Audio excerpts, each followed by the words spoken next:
In the 1968 Olympic Finals in Mexico City in the 100 meters, Jim Hines from the United States did what many people thought could not be done. Way to go this time, Jim Hines with a good one and also going well there. With a scorching 100-meter effort and an amazing close over the final 30 meters, Hines became the first athlete in history to eclipse the 10-second barrier, breaking the seemingly unrelenting mark of 10.00 that had stood strong since the dawn of athletics performances. Upon finishing this race, the race clock read a time of 9.89. However, the results were soon corrected to 9.95, representing a brand new era of sprinting that was soon to pick up even more steam.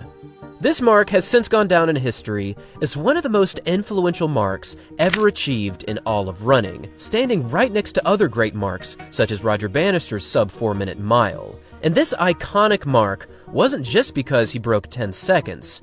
It's because Jim Hines was also a professional American football player, as he was actually drafted by the Miami Dolphins in 1968 as well. This was undeniable proof that football players could in fact sprint with the best athletes in the world. In fact, they were so fast at the time that they could even achieve monumental numbers such as 9.95.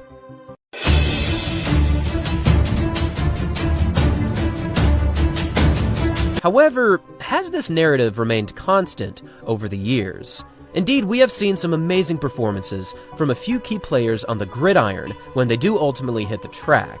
But can they actually take down the best of the best in track and field?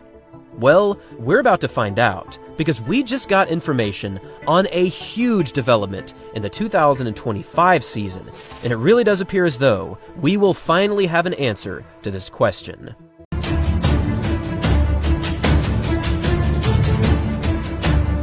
Just yesterday, Noah Lyles sat down with LetsRun.com and discussed his plans for the upcoming 2025 season. Like many would expect, Noah currently has his eyes set on the World Championships in Tokyo, Japan, and even though he wants to run well over the 200, he said that he would much prefer a victory over the 100 meters, because the 100 event is really what draws the biggest crowds.